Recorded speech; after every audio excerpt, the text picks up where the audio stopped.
Hey everyone, Ismail Abdulsalam of BeatsBoxingMayhem.com here. Just wanted to thank you all for checking out my video. Also to remind you that we're doing Westworld recaps of every episode that you can find in our TV and film section.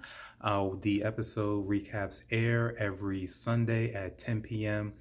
Eastern. Right after the episode airs, we do a deep dive into everything that went on in the episode. So this is episode 6 that we're recapping. We have 2 more coming for the entire season. So like and subscribe if you like the content, and of course comment and let me know what you think. Thanks again for checking out my video. Welcome back, Westworld fans. We are at episode 6 of season 4. This season is flying by. Would you believe after this episode, we only have 2 more left? So a lot to unpack, as it seems like I've been saying that every single episode, a lot to unpack. But here we are, episode 6, entitled Fidelity. Not as deep as the title as episode 5, but I do think there's some hidden meaning behind that as well. So we're going to dig into all that right now. So let's start off with how the episode begins. So last time we dealt a lot with Dolores and Teddy, what was going on in the city with the rebels and Charlotte. So now we're back outside the city and we're dealing mostly with the rebels, particularly with Frankie, now known as C, and also Bernard. But before we get into all that, we are transported back to an early rebel mission to pick up an outlier. And we find out that this had to have happened relatively soon after Caleb's death, because it's Caleb's wife and a young Frankie in the city recruiting a young kid, a young Asian kid, looks to be a teenager. And Frankie comes up to him unassumingly and tells him, essentially what happened to his brother that's missing and that he needs to come with them. He's shocked for a minute, he's dilly-dallying, but eventually he's willing to go with them. And as they're trying to walk out, kind of what happened with the Man in Black with the Rebels before, they were a little bit too uh, easy to spot, running too fast, moving too fast. Caleb's wife even tells one of the comrades to slow down, that he's drawing attention to them, and he actually speeds up, makes it worse. So what happens? As soon as that happens, everything stops, just like it did in the last episode. All the hosts are frozen in place, and then we see the henchmen come out, and basically what they're doing is an inspection. The henchmen, I haven't figured out a term for them yet, so I'm just going to call them the muscle suits. I guess that kind of fits for them right now. But they come out and they inspect all the hosts. They inspect them by looking into their eyes. That's how they're able to tell who's an outlier that needs to be taken and who's a host that's really still in the system and not a problem. So a very nerve-wracking scene.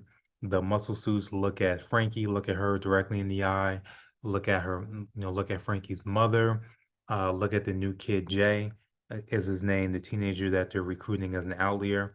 He's able to hold himself in place.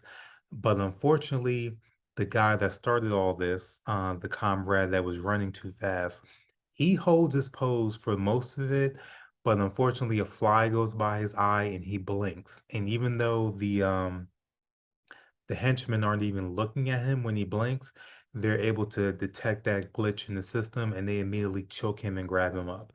As soon as they do that, Frankie and company, they break into a run and they're lucky enough to get away. They have a hideout right outside the city, so they're not in place yet where they're completely in the desert, but they do have a safe house on the outskirts, which I believe is probably far enough away from the sound of the tower. Now, while they're in this safe house, we get a scene that's very telling as far as what I call the coping mechanisms that the survivors have been doing just to be able to move forward outside of Charlotte's reality. So Frankie is still using that radio transmitter to try and contact her father. She's basically giving him updates on what's going on. Hey, Dad, we found a new outlier. She still has that childlike wonder, even after going on these dangerous missions, even after one of the rebels that were with them was killed. She still has that childlike wonder, and that is like her defense mechanism to keep her focused when all this is going on. Now, Jay, who just got there, He has another defense mechanism. For him, it's totally opposite. He's very callous and straight to the point. When Frankie is kind of trying to coax up to him as like, oh, you can be my big brother, yada, yada, yada. He tells her point blank, to hell with that. I don't want to be your brother. I'm never going to be your brother. And on top of that, your dad's probably dead. You need to wake up and walks away. So that kind of defines the leadership that we see later on with them as adults. Frankie is she's more so leads by her emotions and her intuition, which can be dangerous, but has gotten her this far. While Jay, who at this point is still the leader of the rebels, he's more straight to the point, doesn't care about your feelings, very straight to the point, analytical. That's more so his approach. And the fact that they're both at the top of the food chain when it comes to the rebels, that's probably why it works so well. They're like that yin and yang, which balances each other out. Even though there's tension there, those different approaches helps keep everyone in line and helps keep all the bases covered. So that flashback scene is what we get, and then we're taken back, excuse me, to the present, which is Caleb, who is waking up. Now, what is he waking up from? He's in a dream state where he's actually playing with Frankie. They're like running through a field. And what struck me about this scene is that it really mirrored who? It mirrored Maeve with her child. In the original Westworld, in that setting, that's when she was at her happiest. So when I'm watching that, initially I thought, well, is Caleb like somehow in the sublime and he's reliving his favorite, memory of his daughter? But it doesn't seem that's the case. That seems like that's an event that actually really happened and he's replaying back his favorite memory with his daughter. But he's pulled out of that memory, and who is in front of him? His good friend Charlotte Hale. And Charlotte is in a bad mood. We've seen flashes of anger from her before in the last episode, but now it's more pronounced. She's not only just has the pointed language, but she's grabbing Caleb. She chokes him at one point. She later punches him in the face. She has no patience now. And why does she have no patience? Well, she's going through all these host versions of Caleb to try and figure out what it is he has as the original outlier. How is he able to resist the flies that she initially used to take over the world? She remembered that statement that he made before he was killed. I have something you don't. And she feels that that is the key. If she can figure out what that is, she can figure out what the quote unquote infection is that's making the host kill themselves. She needs to find that out. And the only way to find that out is to keep running through these continuous simulations and variables with all the Caleb hosts until she can finally get an answer. But she hasn't been getting an answer. This has been going on for a while now, over 200 host versions of Caleb. And every single time, he wants to know where his daughter is. Is Frankie safe? And Charlotte is sick of it. She flat out tells him, you're not the only person that lost someone, alluding to her family, Charlotte's family that was killed. She's angry, her patience, she's kicking chairs. She wants to get this solved because she knows that this could be the downfall of her society. So in a sense, this is almost fear coming into play, which we've never seen with Charlotte before. But while she's saying all this to him, she tries to threaten him by saying that, well, if you don't tell me what I want to know, then maybe something will happen to Frankie. If you cooperate with me, I'll let you see her again.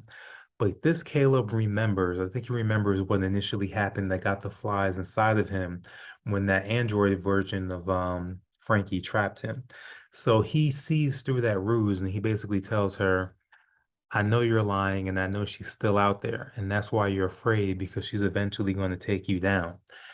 And while he's having this back and forth with her, Charlotte kind of tips her hand a little bit as well.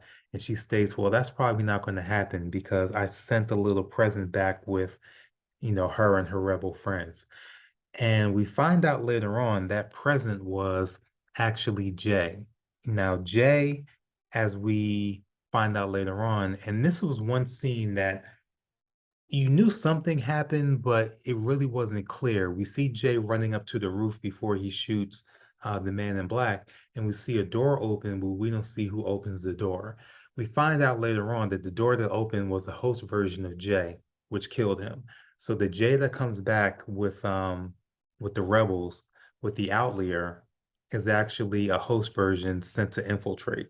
And that brings us to Bernard. Bernard is still running through all the scenarios. He has Maeve, and he's repaired Maeve using an old host system from the original. I don't think this is the original Westworld. I think this is the Golden Age Westworld that we found, and I believe that was season three or four. So this version has been shut down, but there's still host version that they can use to revive Maeve.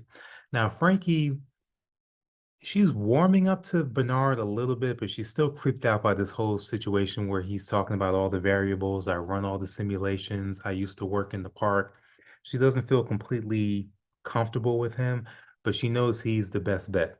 He's the one that's going to be able to revive this weapon, Maeve, to be able to combat Charlotte. Now, here's an interesting dynamic that I feel is going to play out a lot more in the later episodes. Essentially, there is a lot of resentment that Frankie has for Maeve. Now, why does she have this resentment? You have to remember, Frankie lost her father very young. And how did she lose her father? She lost her father because he went out on the mission with Maeve. He left his family for Maeve, essentially. And I feel like in her mind, she feels like, well, he must have loved Maeve in a sense more than he loved me and my mom because he was willing to leave us to go off with her. And then on the flip side of that, Maeve didn't save him. So there has to be resentment there on Frankie's part. Like, you weren't able to save my father. You're supposed to be this big bad super host, and my dad still was killed with you. And she even mentions to Bernard that in a sense, she always felt that her dad would be safe with Maeve to a degree, and that didn't happen. And her father is gone now. So there's a lot of lingering issues that she has with Maeve, and you got to wonder how that's going to manifest when Maeve actually wakes up. So that's what we're waiting on now. So while all this is going on, because Bernard still doesn't have the complete trust of Frankie, when the rebel group comes back and Jay kind of hints at, well, we don't know what Charlotte's mission is. It was like they were waiting for us. He's alluding to that there was some type of traitor in their midst. So of course, Frankie's not going to think her rebel crew that she's growing up with are going to be the traitors. She's going to look at the new people that just came in, which is Bernard and Stubbs. And that kind of confirms something that was probably lingering in her mind that Bernard was probably or is a host. So she shoots Bernard in the chest, and obviously when he doesn't go down, she realizes, okay, this is a host. So they tie both him and Stubbs up, and she's ready to kill them. But she says, before that can happen, I need to have Maeve revived because I need to know exactly what happened to my father. We have to keep in mind, she doesn't know about Caleb being shot. As soon as Charlotte's goons came in the door, all she knows is that her father disappeared, and here is Maeve destroyed. She has no idea what happened to him, which is why she still sends radio messages to him even as an adult. So while she's waiting for Maeve to be revived, and the other crew, Jay and them, Jay tells her, well, let's rendezvous later on, let's secure the camp, yada, yada, yada. So they disperse. Jay and the other rebels are gone, essentially leaving Frankie alone with Stubbs and Bernard. And this is an opportunity for Bernard to work his magic somewhat. So he essentially tells her, there's a traitor in your midst, and it's not me. And she's like, well, what do you mean? How can this be not you? You're obviously the host. You know everything about the park. You know all these variables and algorithms. You have to be the trader. And he's like, no. Think about everything that's happened. I ran these variables. The trader is sometimes Jay, sometimes it's your girlfriend Nadina, but it's someone in your midst. Only somebody in your midst could have known this situation, so to speak. And he's able to convince her. And he tells her that you're going to have to figure it out on your own. I can't tell you, but you'll have to be able to, do your own research, your own probing, and you'll be able to see I'm telling the truth. So essentially what she does, she doesn't go to all the rebels, or at least if she does, we don't see that on camera. She starts with her girlfriend, Nadina. She's asking questions. She's, kind of standoffish because she's wondering if her girlfriend of all people is a traitor. She doesn't get anything convincing either way. but she feels the best way to keep her safe is to basically lock her up. So she takes her girlfriend's gun and basically forces her into a locked room. Next person she goes to is Jay. She's asking probing questions, but Jay, to Charlotte's credit, this host version of Jay is pretty well made. He runs through the scenarios with her. He says it's possible that there's a traitor that came back with us. We'll just have to keep our eyes open and keep, probing questions. He even mentions, I understand why you want to resurrect Maeve. But keep in mind, we don't know if this is a Charlotte plant, so we could resurrect her and she could kill us immediately. So, is it worth compromising the whole mission to bring her back to life? He's saying everything that you would think the real Jay would say, but he does slip up at one point, and he slips up by mentioning, I just don't want to see you hurt, see you're like a sister to me. And that goes back to the initial meeting that they have, which of course is probably seared in, Frankie's mind, where he flat out told her, you're not like my little sister and we'll never be family. So the fact that this host version would say that lets her know that this can't be the real Jay. This has to be a host. She figures that out immediately, cracks him over the head. They have a short scuffle. They're playing a cat and mouse game because obviously she can't fight him head to head. Even taking a bottle to the head, he just shrugs it off. She shoots him a couple times in the chest, shrugs that off again. The host only die if you kill the brain. So now they're playing a cat and mouse game behind a Jeep. They're on opposite sides of a combat Jeep, trying to take shots at each other. While this is going on, we go back to Caleb. So remember the last time we left Caleb, Charlotte was smacking them around, trying to get the answers on what is it you have? How are you human? How are you able to resist me? What do humans have? And I feel like he knows what she's referencing, but he's refusing to tell her. So she essentially leaves and tells him he's going to be killed, but he's able to figure out a way out of there by talking to the other host version of himself that were not able to get out. One is very badly scarred up. Who knows what he's been through. Another one looks like his mind is gone.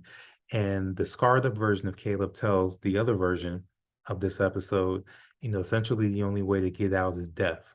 But this version of Caleb, he's fueled by the fact that he knows his daughter is alive. So he has to get out some type of way.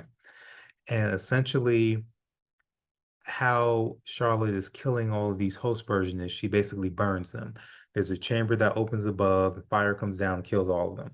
So what Caleb is able to see is that this isn't the first version of himself that was in this room. He looks down and he sees a vent that's already been pulled open or tried to get pulled open, and he knows he can get through there before the fire comes. So as the fire is coming down to kill all these versions of himself, he is the one that's able to get out barely. He's able to get out through that chute, and this starts his little adventure.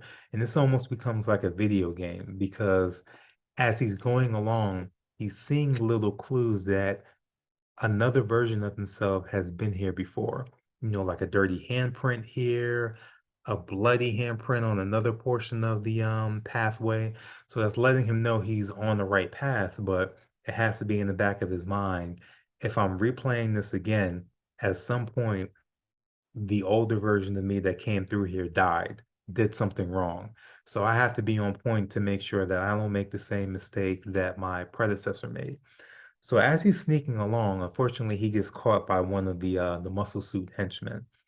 So unlike the muscle suit that killed the guy immediately at the beginning of the episode when Frankie's team tried to infiltrate, this one is throwing him around. Anytime the main character gets thrown around instead of, hurt immediately, he's going to survive. So as he's getting thrown around, he's able to pick up a scalpel and stab the muscle suit directly in on the side and then directly through the skull to kill him.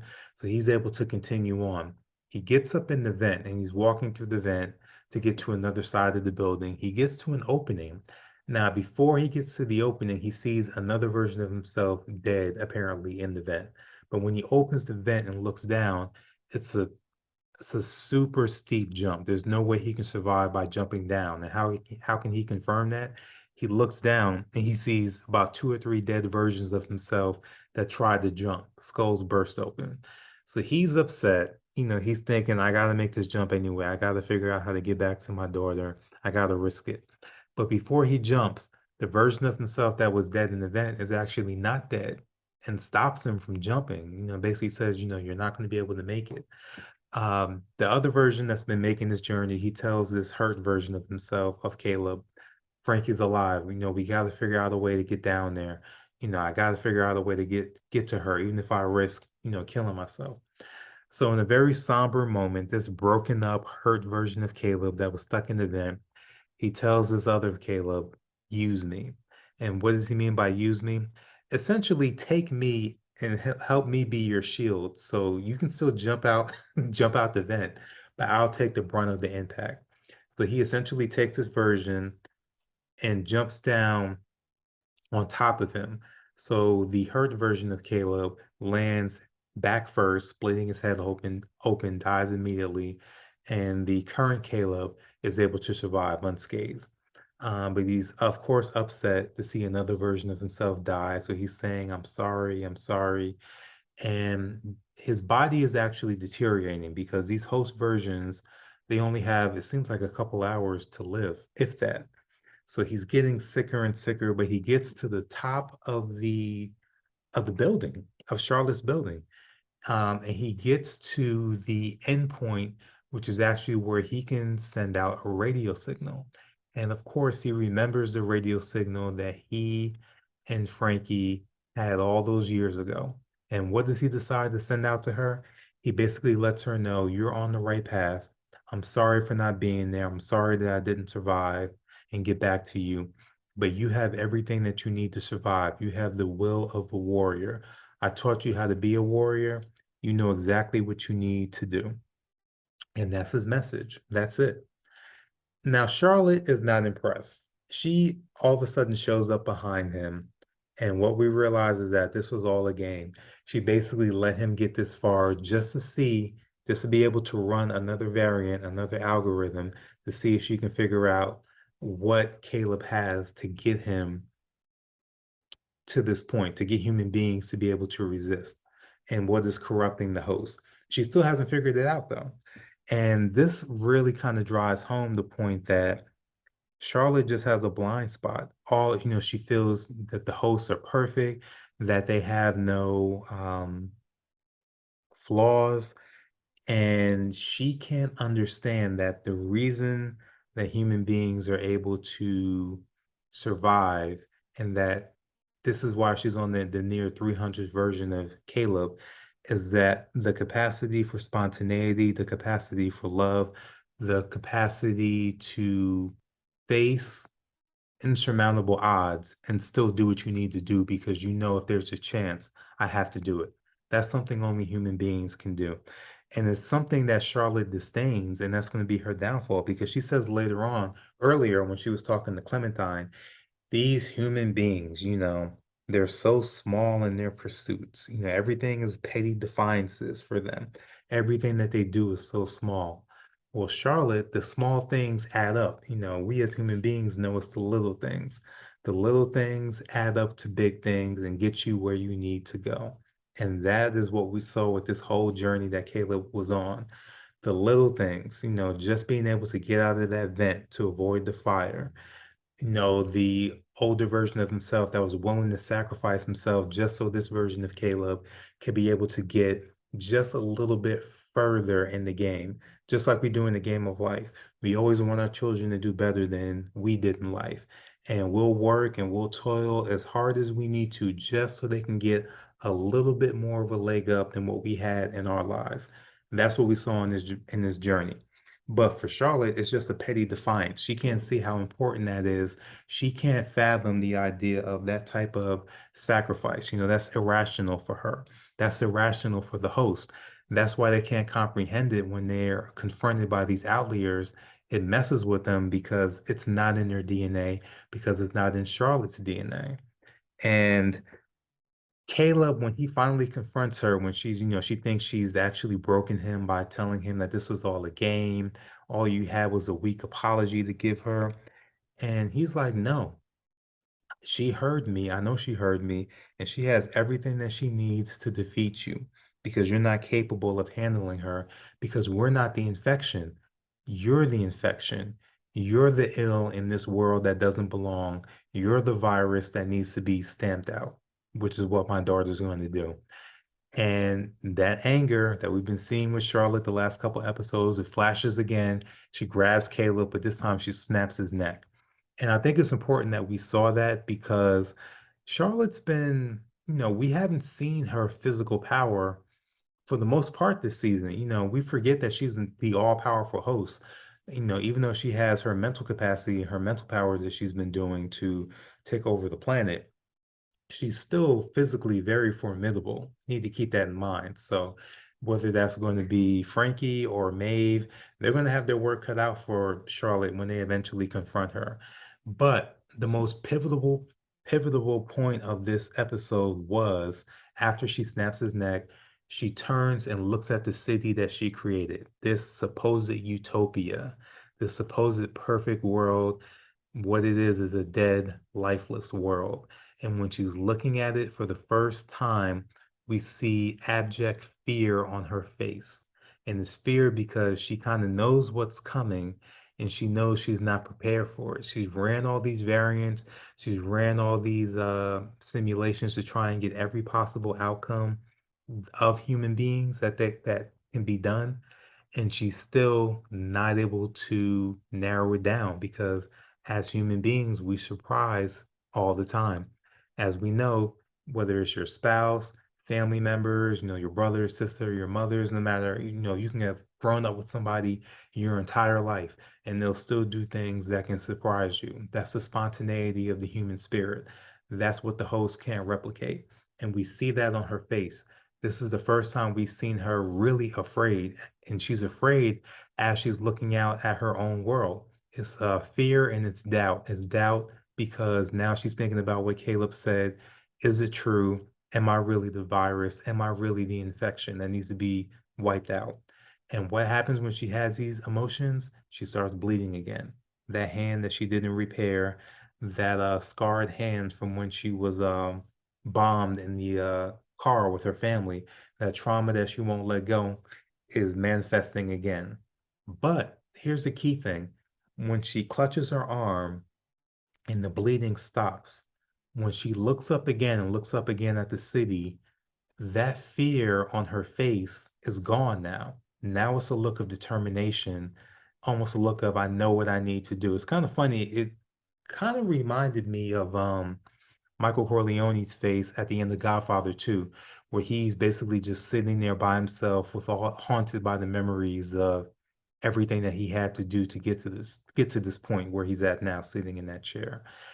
I saw that kind of that same type of look on Charlotte's face, just this is where I'm at now. All the decisions I've made have got me to this point, but the war is just beginning. So it seems like she's really kind of put that away, that fear that she had for a second, she put it aside and now she's back ready for war. So it was very interesting to see that. I got to give it up to Tessa Thompson. She's been killing this role all season, and we're seeing her be able to go from just almost completely emotionless to full of emotions and complex feelings. And to be able to do that with the host character is, remarkable. So she's been killing this season. So that's how, well, it's not how the episode ends because we go back to Frankie and Jay. They're still playing that cat and mouse game, and now she finally hears her father's words. She didn't get the full speech of everything that he was saying, but she got just enough to know that he's still alive. And that's all that she needed. So she has a final face off with Jay. He's about to shoot her because he has the upper hand. And lo and behold, Maeve is finally woken up. She kills this host version of Jay immediately. And then she has this realization that she's looking at the grown-up version of Caleb's daughter, Frankie, in front of her. So they do some quick catching up. She realizes that, she thought that sacrificing herself gave Caleb the chance he needed to take out Charlotte, but now she realizes that all that didn't happen and Charlotte won. And Frankie tells her, everything that we've done, everything that you guys did has gotten us to this point as rebels. We've been basically trying to carry on the fight that you guys left off at, when you died and when Caleb died. And Maeve just looks at her matter-of-factly and says, well, let's finish what we started. So now we got the crew together. We got Frankie and we got Maeve. And I'm assuming next episode, they're headed right to the city to take down Charlotte. Now, what are they going to run to? And what are they going to encounter? Because we know Charlotte is going to be ready for them. We don't know what the man in black is going to be up to because he's already planting these seeds of doubt in the host version of himself. So we have no idea what's going to happen when Maeve gets there. Is the man in black going to be on her side to take down Charlotte? Or is he still going to be willing to back Charlotte because he knows that, the enemy of my enemy is my friend? Who knows? So there's a lot going on here. I thought this was a great episode. It was very touching to finally get that moment between Frankie and Caleb, even though it wasn't in person. We know eventually this is going to be in person because, oh, one thing I forgot, instead of abandoning the whole thing, we see that Charlotte builds yet another version of Caleb. This is the 279th version, and she's going to be trying this simulation again, but she's going to be trying it with new knowledge because now she kind of gets an idea that she may be the problem, that she may be the virus. This is what Caleb told her before she killed him. So it's going to be interesting to see how she approaches this new version of Caleb. What I think might happen is she's going to try and twist his mind to have him believe that, maybe Dolores or someone else or the man in black killed the real Frankie, and the Frankie that's going to be coming to the city for her and for him is going to be an evil host version that he needs to take out. Because I really still think we're going to get some type of confrontation between Caleb and Frankie. And it's not going to be the Caleb that we just got that's loving and wanting to see her. I think it's going to be a corrupted version of Caleb that is going to try and kill Frankie. And she's going to have to break through to the humanity that's still deep buried inside of him to get him out of that. So I still think we're going to get that scene, but things are really moving along well. I haven't had many flaws so far with this season. I've been enjoying every single episode. I'm really liking what they're doing with Charlotte and her realizing, her kingdom may be crumbling. And now, one other thing I forgot about was Clementine. When Clementine and Charlotte were having their conversation, Charlotte asked her, she said, "Do you ever get bothered by the humans? Do they grate on your feelings or anything like that?" And Clementine was like, "No, that doesn't happen to me because I don't get close to the outliers. I'm comfortable with the sheep," as she puts it. But we have to keep in mind, who is she close with in the sheep world, as she put it. She's close with William, the man in black. They're like side by side. They're basically inseparable. So if the host version of William is getting compromised, then Clementine can end up getting compromised without even realizing it. Because even though she's keeping away from the outliers and this William that's buried deep in Charlotte's Blair, I think we can consider him like the chief outlier. She doesn't have to get near him because he's feeding everything he needs to in the host version of William. And that's eventually going to bleed over into Clementine. And then they're all going to have to make a decision. Are they going to back Charlotte or are they going to back the rebels who are eventually coming into the city? So I like where this season is going. I think eventually I'm moving ahead a little bit, but if I had to come up with how I think this season is going to possibly end, I think Charlotte is going to get taken down, but I think William is going to be the next big antagonist for the following season if we get a season five, because I believe that he hasn't really had his time on top in this new world. And I think he's going to feel he's due for it because we've been living under the host control. Now it's time for a human that knows what he's doing, in his mind is what he's going to think to get us back on track. So I think he's going to somehow get himself in that top position, and then it's going to be the rebels potentially fighting against him in season five. But back to the episode, The title of this episode was Fidelity. If you look at the definition of fidelity, of course, it means someone that's faithful, but there's a secondary meaning, which of course means accuracy, accuracy when it comes to details. And that kind of goes back to what Charlotte was saying, her disdain for the minute details of human beings. She feels it's petty and it's not worth it. And that's what's going to be her undoing, not paying attention to these little details of what makes us human, what makes us be able to love, what makes us be able to sacrifice.